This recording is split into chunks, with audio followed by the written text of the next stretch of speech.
Good morning. तो कल हम लोगों ने राउल्स लॉ किया था और उसके न्यूमेरिकल्स भी हम लोग देख चुके हैं। तो आज हम बात करेंगे उससे आगे का topic, that is ideal and non ideal solution. Yes, liquid and liquid जब आप मिक्स करते हैं तो हमारे पास दो तरह के सोल्यूशंस होते हैं। One is ideal solution and another we have non ideal solution.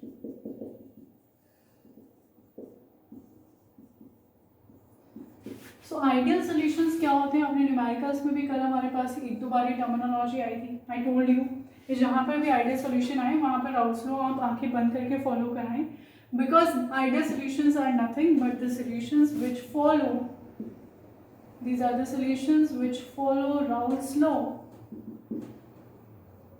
over the complete range of composition. complete range of composition। देखो इसका मतलब क्या है? इसका मतलब ये है कि जब आपने पढ़ा था कि ये आपका ए की वजह से पार्शियल प्रेशर है, ये आपका बी की वजह से पार्शियल प्रेशर है, तो टोटल प्रेशर कुछ यहाँ से आपको मिला था। यानी कि आपका total pressure is always going to be the sum of individual partial pressures. और ये बात आपकी पूरे के पूरे कॉम्पोजिशन के दौरान स्टैंड करनी चाहिए। यानी कि ऐसा नहीं है कि 50% तक 50 आपने मान लो यहाँ पे 0% वन लिया था, 100% सेकेंड कॉम्पोनेंट था, 10% ए, 90% बी, 50% ए, 50% बी, यहाँ तक तो ये चीज़ चली। लेकिन उसके बाद कुछ आपको ऐसा देखने को मिल गया, तो इसको हम राउल्स लॉ का फॉलो करना नहीं कहेंगे और इन सोल्यूशन को हम आइडियल सोल्यूशन नहीं कहेंगे। That means your P total should be equal to P A plus P B for the whole range of the composition. Doesn't matter कि आपने कितनी कॉम्पोजिशन ए और बी की ली है, लेकिन पूरी कॉम्पोजिशन के दौरान it has to stand this expression of Raoult's law. अगर वो सोल्यूशन ऐसा कर सकते हैं तो वो क्या है? आइडियल सोल्यूशन है। और अगर वो ऐसा नहीं कर रहे then they will fall in the category of non ideal solution. Okay, चलो आइडियल सोल्यूशन के कुछ कैरेक्टरिस्टिक्स देखते हैं क्या होते हैं और क्या नहीं। इसको प्लीज आइडियल गैस इक्वेशन से नहीं जोड़ना है कहीं से भी। आइडियल गैसेस हमारे पास क्या होती थी? हाइपोथेटिकल गैसेस, लेकिन आइडियल सोल्यूशन रियल होते हैं, दे डू एग्जिस्ट। चलिए आइडियल सोल्यूशन होते कौन कौन से एग्जांपल्स देख लो इनके। ऐसे सॉल्यूशंस या इनकी पहले प्रॉपर्टीज देखो, उसके बाद एग्जांपल पढ़ने में आपको मजा आएगा। इनकी जो दो प्रॉपर्टीज हैं, ये characteristics of ideal solution, characteristics of ideal solution.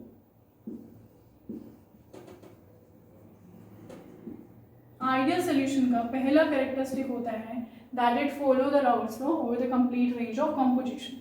Their second characteristic is that their enthalpy of mixing is always zero. That means जब भी आप दो components, दो liquids को आपस में mix करेंगे, there would be no enthalpy change at all. So no enthalpy change on mixing the two liquids. No absorption, no evolution of heat, that means exothermic भी नहीं होगा प्रोसेस, एंडोथर्मिक भी नहीं होगा। Second is that delta V mixing, change in volume during mixing is zero. That means अगर आपने 15 ml A लिया, 15 ml B लिया, then you are going to get 30 ml of solution. आपको लगता होगा ऐसा ही तो होता है, इसका 15 ml इसका 15 ml मिलाया तो 30 ml मिल ही जाएगा, 20 तो मिलेगा नहीं, 35 तो मिलेगा नहीं, हमें क्या मिलेगा? 30 ही मिलेगा। But this is not the case always, this is not the case. तो अब हम बात करेंगे कि ऐसा होता क्यों। एंथैल्पी ऑफ मिक्सिंग जीरो होने का मतलब क्या है? मैंने आपको पहले भी बताया था, डिसोल्यूशन जब हम लोगों ने देखा था, क्रिस्टलाइजेशन या सॉलिड को जब हम लिक्विड में डाल रहे थे, तो मैंने बोला था दो तरह के डिसोल्यूशंस होते हैं, exothermic dissolution and endothermic dissolution. जब आप किसी सॉलिड को लिक्विड में डालते हैं और ऐसा करने के दौरान एनर्जी रिलीज हो जाए तो वो एक्सोथर्मिक डिसोल्यूशन होता था। और अगर आप किसी सॉल्यूट को लिक्विड में मिक्स कर रहे हैं और ऐसा करने के लिए आपको एनर्जी की ज़रूरत है, तो वो हमारे पास क्या होता था? Endothermic dissolution, right. वहाँ पर एंथैल्पी चेंज होता था। लेकिन ऐसे जो आपके पास सोल्यूशंस होंगे जो आइडियल होंगे, जो राउल्स लॉ को फॉलो करते हैं कम्प्लीटली, उनके लिए एंथैल्पी चेंज जीरो होने वाला है। यानी कि जब आप ए को बी में मिक्स करेंगे तो कोई भी एनर्जी ना तो रिलीज होगी ना एब्जॉर्ब होगी, ना तो रिलीज होगी ना ही एब्जॉर्ब होगी। और ऐसा हुआ कैसे उसको समझते हैं।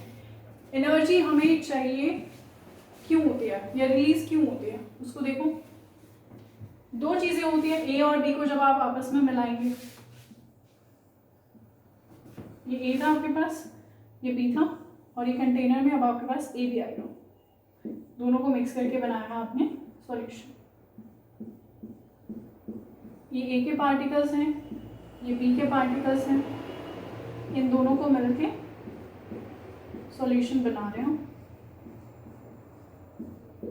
ठीक है। हीट रिलीज या एब्जॉर्ब क्यों होती है देखो। ए और बी को आपस में मिक्स होने के लिए क्या चाहिए, यहाँ पर जो अट्रैक्शंस प्रेजेंट हैं, देखो कभी भी एनर्जी रिलीज या एब्जॉर्ब सिर्फ और सिर्फ तभी होती है जब बॉन्ड बने या टूटे।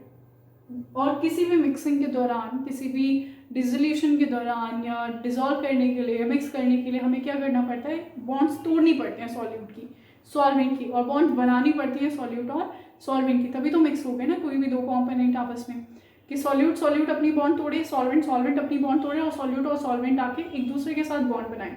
सो बॉन्ड ब्रेकिंग भी इन्वॉल्व होता है और बॉन्ड फॉर्मेशन भी इन्वॉल्व होता है in the process of mixing of two components. यहाँ पर ए और ए के पार्टिकल्स के बीच में फोर्स ऑफ अट्रैक्शन है, यहाँ पर बी और बी के पार्टिकल्स के बीच में फोर्स ऑफ अट्रैक्शन है।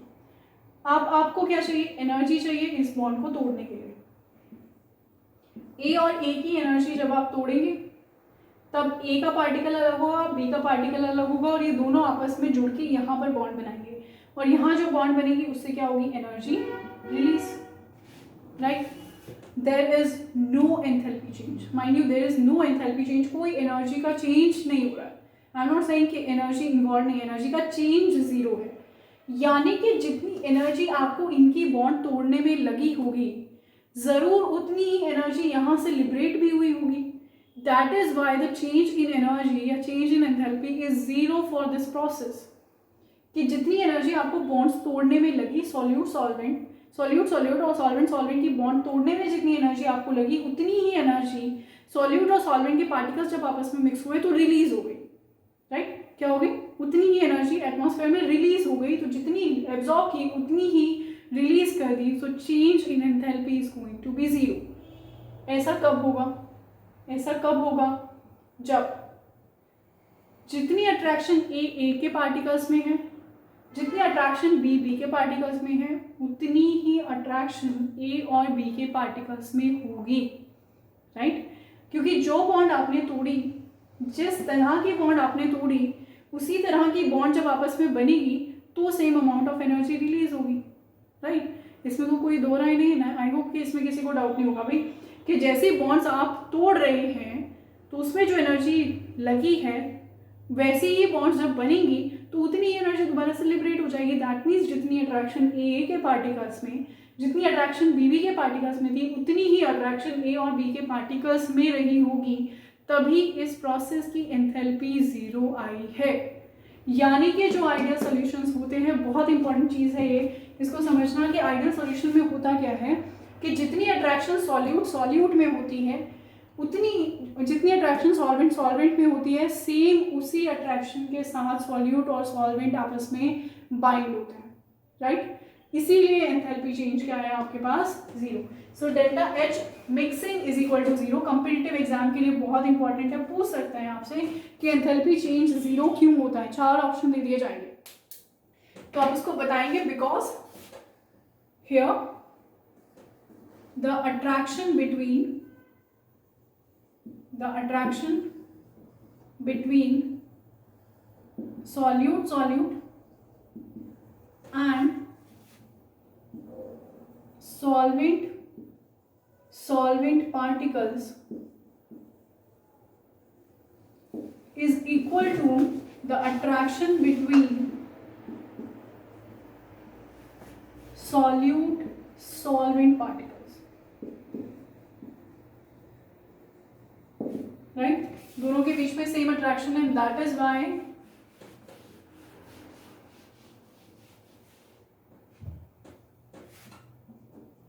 enthalpy required to break solute and solvent bond is equal to the enthalpy released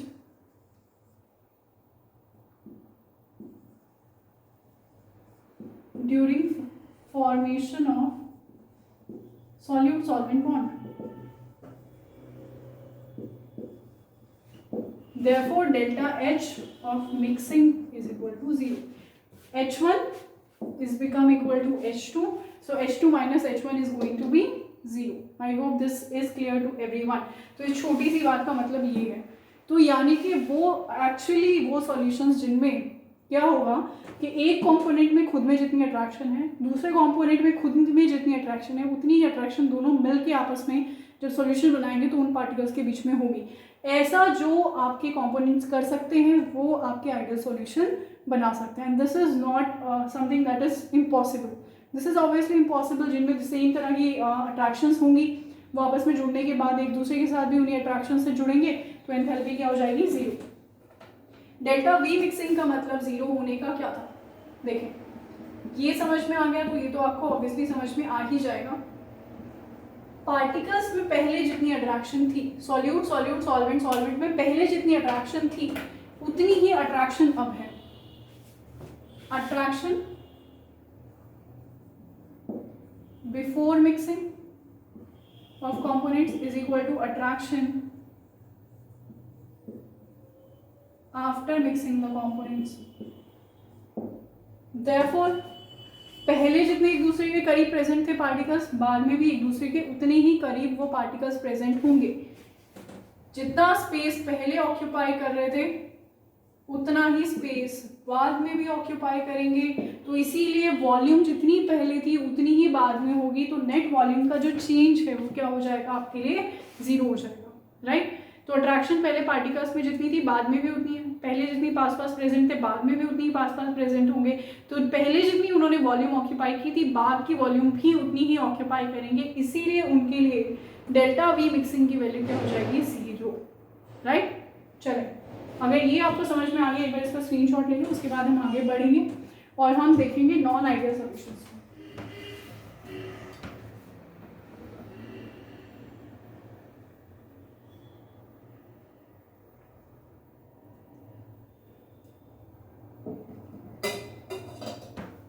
okay, चलिए नॉन आइडियल. उससे पहले मैं आपको इनके एग्जांपल्स बता देती हूँ. एग्जांपल्स बहुत इंपॉर्टेंट है, पूछ लेता है एग्जाम्पल पे क्वेश्चन आ जाता है. तो एग्जांपल्स देखें. आइडियल सॉल्यूशन कौन कौन हो सकते हैं? अगर आप अभी आपने पढ़ा न्यूमेरिकल में देखा ना आपने, बेंजीन को और टॉल्यूइन को आपस में मिला दें तो आइडियल सॉल्यूशन बनेगा. क्योंकि टॉल्यूइन में जितनी फोर्सेज ऑफ अट्रैक्शन होती हैं आपस में, बेंजीन में जितनी होती है आपस में मिलाने पर भी उतनी होगी. इसके अलावा आप ले लें ब्रोमोइथिन प्लस आइडोइथिन, what else, N-हेप्टेन और N-हेक्सेन. दोनों के बीच में forces of attraction almost same होती हैं. Other than that you have bromobenzene and chlorobenzene. तो ये 4 एग्जाम्पल हैं आपके पास आइडियल सोल्यूशन के. तो ये जहाँ पर भी आपको देखने को मिल जाए समझ जाना कौन अप्लाई होगा, राउल्स लॉ. तो बेंजीन और टॉल्यूइन आपको न्यूमेरिकल में दिखा था लास्ट क्लास में, समझ आना चाहिए. अब आपको उसमें राउल्स लॉ लगेगा. सिमिलरली आपको ऐसे कॉमन एग्जाम्पल्स देखने को मिल सकते हैं. So you have to be aware about this. Okay, चलिए next we have to move on to non ideal solution. उनको देखते हैं. नॉन आइडियल सोल्यूशन ऑब्वियस है कि वो क्या करते हैं, राउल्स लॉ को फॉलो नहीं करते हैं for the complete range of their composition. तो वो मेंटेन नहीं कर पाएंगे Pt is equal to Pa plus Pb के फॉर्मूले को. So non ideal solutions are going to be the solutions which do not obey Raoult's law.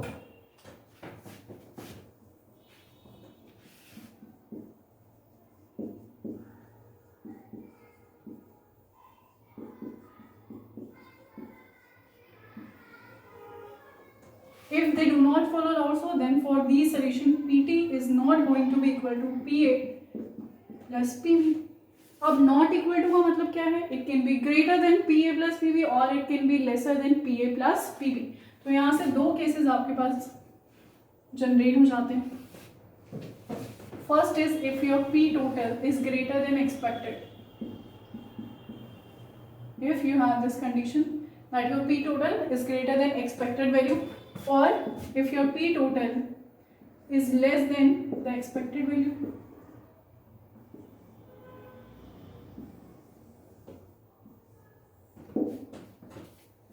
देखिए, इस बात को बहुत अच्छे से समझना। यहाँ पर क्या हो रहा है, आपके टोटल प्रेशर की वैल्यू एक्सपेक्टेड से ज़्यादा आ रही है।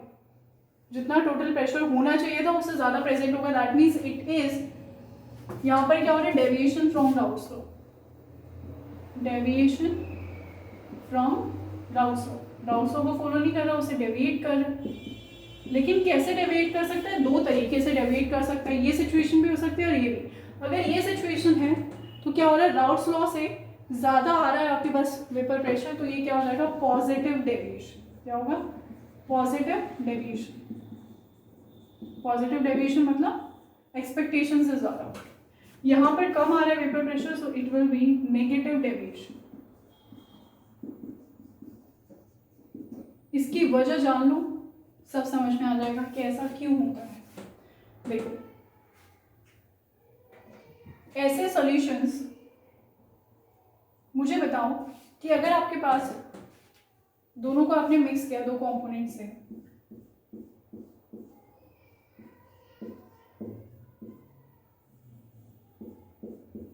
ठीक है, ये होना चाहिए था, लेकिन वेपर प्रेशर अब हो गया ज़्यादा। अगर आपके पास वेपर प्रेशर बढ़ता है किसी भी सॉल्यूशन का, तो वेपर प्रेशर बढ़ने का मतलब क्या है, वेपर प्रेशर कब बढ़ेगा, जब पार्टिकल्स ऊपर ज़्यादा होंगे, राइट। इन्हीं पार्टिकल्स की वजह से तो प्रेशर लग रहा है ना, इन पार्टिकल्स की वजह से। जितने ज़्यादा आपके पास प्रेशर, जितने ज़्यादा आपके पास पार्टिकल्स बढ़ेंगे वेपर स्टेट के अंदर, उतना ज़्यादा आपके पास वेपर प्रेशर बढ़ेगा। तो अगर आपका पी टोटल इंक्रीज हुआ है, दैट मीन्स क्या हुआ है, number of particles in gaseous state has increased.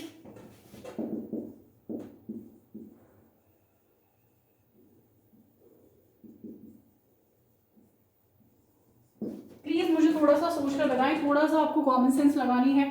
किस सिनेरियो के अंदर ये दोनों कंपोनेंट्स जो होंगे वो लिक्विड से ज्यादा वेपर स्टेट में रहना पसंद करेंगे, आपको बताना है।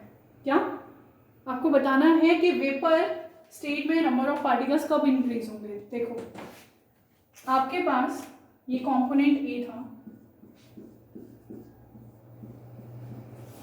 ये आपके पास कंपोनेंट बी था,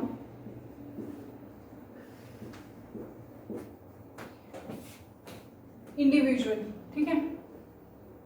इन दोनों को आपने मिक्स किया, सिचुएशन ये कुछ अराइज हुई। यहाँ पर क्या हो रहा है, ए के पार्टिकल्स को ऊपर जाने से कौन रोकेगा, ये बल्क के पार्टिकल्स। बल्क में जो पार्टिकल्स है ये ऊपर वालों को, नीचे वालों को ऊपर जाने से रोकेंगे, ठीक है, क्योंकि फोर्सेस ऑफ अट्रैक्शन है ए के बीच में। यहाँ पर फोर्सेस ऑफ अट्रैक्शन है बी के बीच में। दोनों के मिलाने पर जो प्रेशर आना चाहिए था उससे ज्यादा आ रहा है। इसका मतलब ये पार्टिकल्स जो हैं वो ऊपर की तरफ ज्यादा जा रहे हैं। क्यों ज्यादा जा रहे हैं, क्योंकि अब ए और बी का आपस में अट्रैक्शन हो रहा है। यहाँ ए को रोक रहा था, बी को रोक रहा था, तो ये ज्यादा रोक पा रहे थे क्योंकि इनमें फोर्सेस ऑफ अट्रैक्शन ज्यादा थी। लेकिन अब ये नहीं रोक रहे हैं ऊपर, इनको ऊपर जाने से, इसीलिए तो number of particles gaseous state में इंक्रीज हो रहे हैं ना। तो गैसियस स्टेट में अगर नंबर ऑफ पार्टिकल इंक्रीज हो रहे हैं, दैट मीन्स उनकी आपस में फोर्सेस ऑफ अट्रैक्शन क्या हो रही है, डिक्रीज। ए बी को ऊपर जाने से नहीं रोक पा रहा, बी ए को ऊपर जाने से नहीं रोक पा रहा। दोनों के बीच में फोर्सेस ऑफ अट्रैक्शन ज्यादा नहीं है, और क्योंकि दोनों के बीच में फोर्सेस ऑफ अट्रैक्शन कंसिडरेबल नहीं है, तो इसीलिए दोनों एक दूसरे को छोड़ के ऊपर की तरफ भाग जाएंगे। रोकने वाला तो कोई है ही नहीं। यानी कि ऐसे सॉल्यूशंस जिनमें सॉल्यूट सॉल्वेंट में ज़्यादा अट्रैक्शन होती है as compare to solute solvent, वो सॉल्यूशन क्या दिखाएंगे आपको, पॉजिटिव डेविएशन। हमेशा याद रखना, बहुत इंपॉर्टेंट है। रट्टे मारोगे तो भूल जाओगे, कंसेप्ट को समझ लेना। पॉजिटिव डेविएशन हो रही है, आपका वेपर प्रेशर इंक्रीज हो रहा है देन एक्सपेक्टेड, यानी कि फोर्सेस ऑफ अट्रैक्शन डिक्रीज हो रही है। तो मिक्स करने के बाद जो सॉल्यूशन बना उसमें सॉल्यूट सॉल्वेंट में जितनी अट्रैक्शन थी वो कम है as compare to solute and solvent. Force of attraction कम हो गई तो पार्टिकल्स आराम से ऊपर की तरफ जा रहे हैं और वेपर प्रेशर इंक्रीज कर रहा है। सो पॉजिटिव डेविएशन कौन शो करेंगे? ऐसे सॉल्यूशंस इन विच attraction between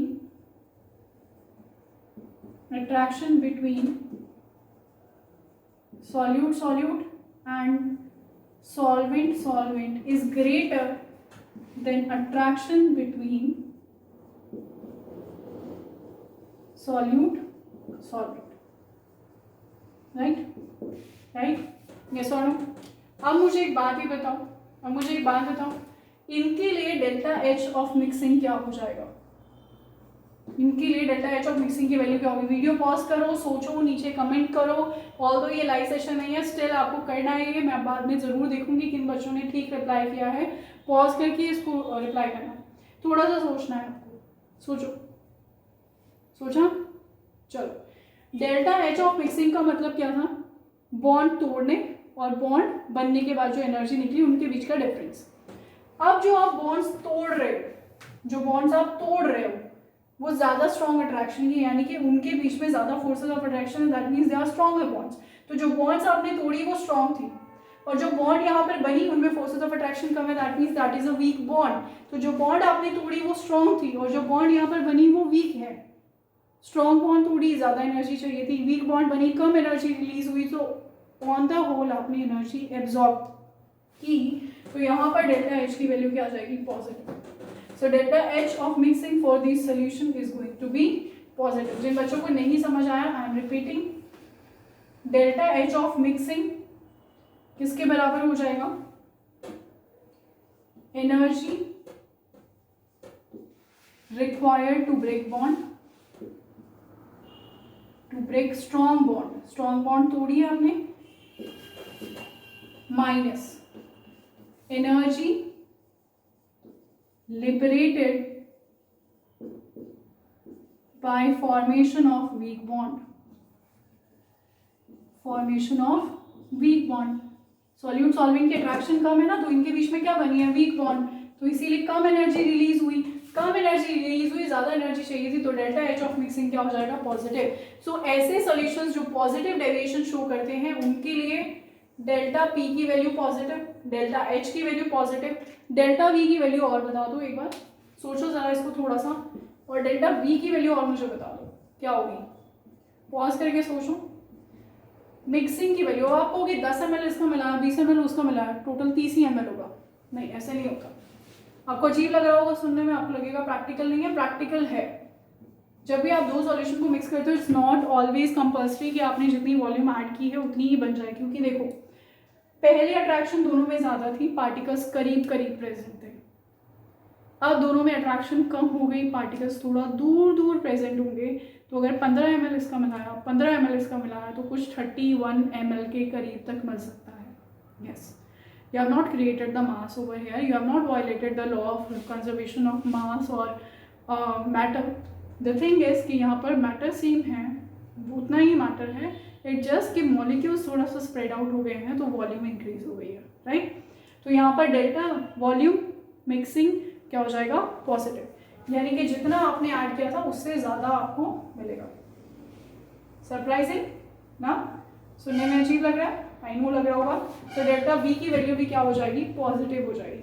तो ऐसे सॉल्यूशंस जिनमें क्या होता है, अट्रैक्शन सॉल्यूट सॉल्वेंट में कम होती है, किससे? सॉल्यूट सॉल्वेंट से पार्टिकल मिक्स करने के बाद एक दूसरे से दूर जाएंगे, तो डेल्टा वी की वैल्यू क्या आ जाएगी? पॉजिटिव।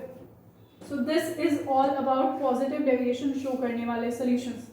इसमें जो इम्पॉर्टेंट है वो है इसके examples. I can not emphasise how important examples are. इसमें सीधा आपसे इनके एग्जाम्पल्स पूछ लिए जाते हैं कि आप पॉजिटिव डेविएशन क्या होती है आप बताएं, और उसके एग्जाम्पल्स आप दे दें, या फिर आपसे पूछा जा सकता है कौन से सॉल्यूशंस ऐसे हैं जो पॉजिटिव डेविएशन शो करते हैं। तो इसको आप लिखें, इथाइल एल्कोहल साइक्लोहेक्सीन, यहाँ पर मैं लिख रही हूँ तो आप नोट कर लें।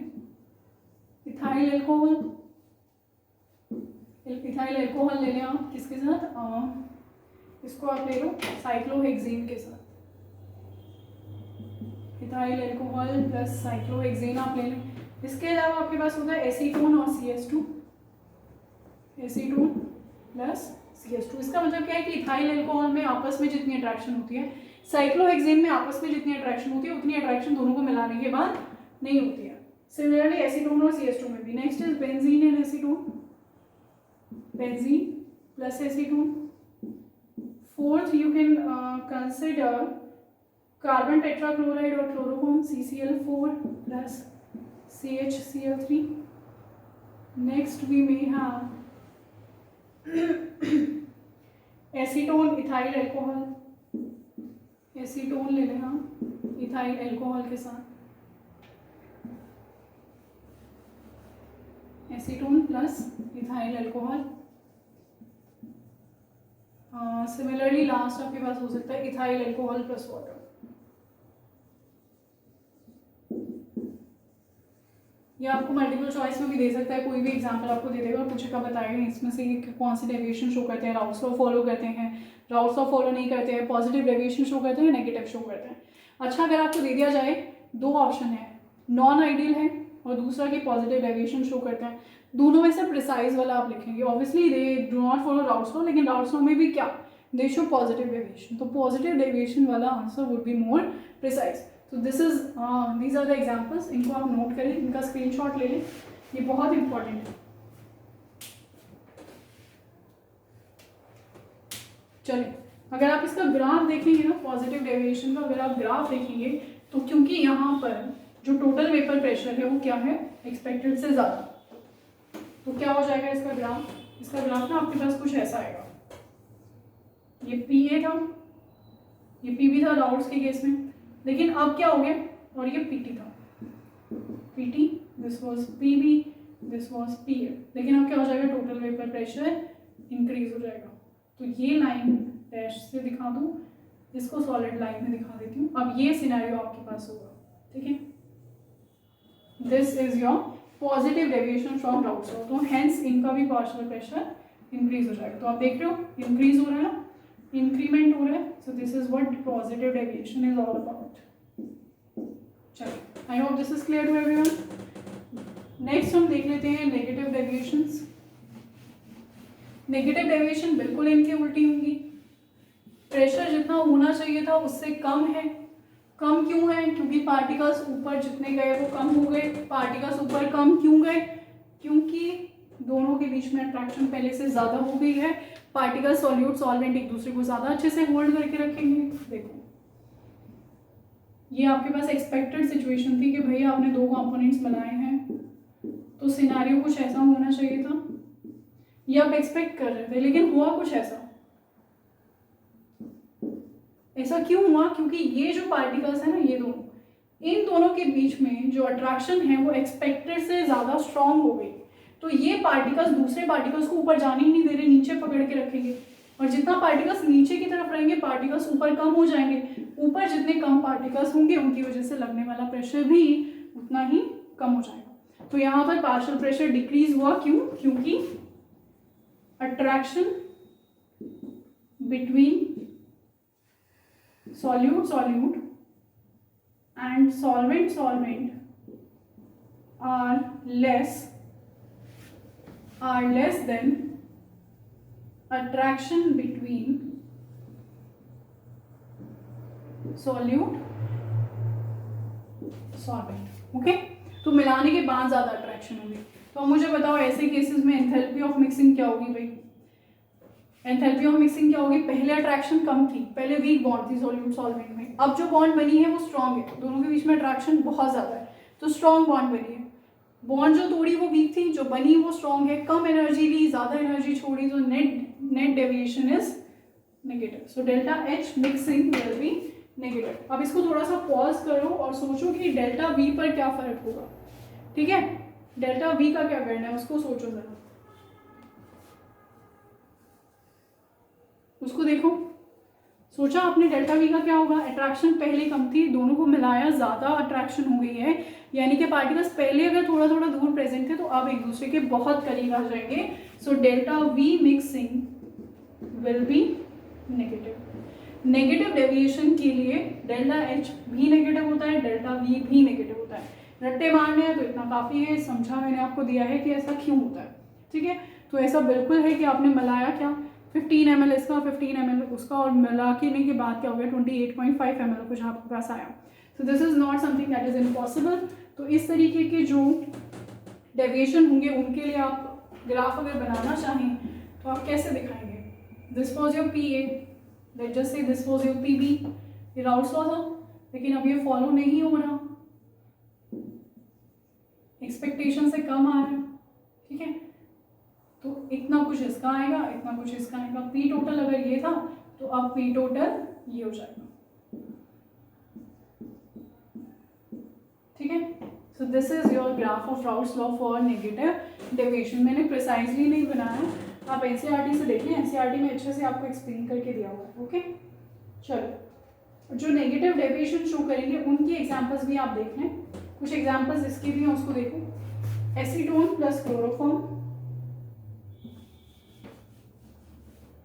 दे आर एसीटोन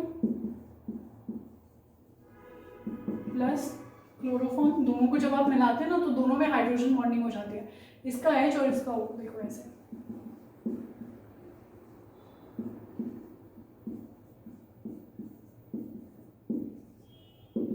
तो पहले इतनी अट्रैक्शन नहीं थी दोनों में, इसमें अपने मॉलिक्यूल के साथ, इसमें अपने मॉलिक्यूल के साथ नहीं थी, अभी ज्यादा हो गई, दोनों के बीच में क्या बन गई?